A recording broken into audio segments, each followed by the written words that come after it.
واليوم رح أجهز فطور كتير طيب بما إنه ماما وبابا إجوا عندي. وبالأول بلشت أجهز التشيز بورد، حطيت جبنة وشوية كراكرز مع هاي البلو تشيز كتير بحبوها، وهاي جبنة الأشقوان كمان قطعتها بالطول وبلشت أحطها بالبورد مع شوية بندورة وجبنة مالحة والخيار والأفوكادو.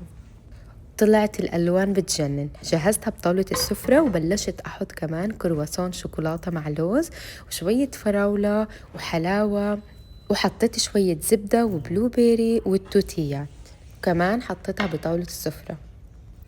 وبدي أحط كمان شوية لبنة مع فلفل وزيتون أسود وزيتون أخضر.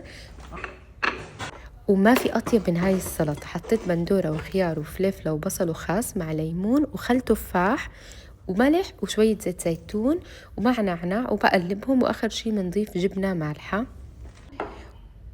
وحطيت شوية زعتر وزيت، وضل الخبز، وأكيد البيض آخر شي عشان يضل سخن. واو أطيب فطور.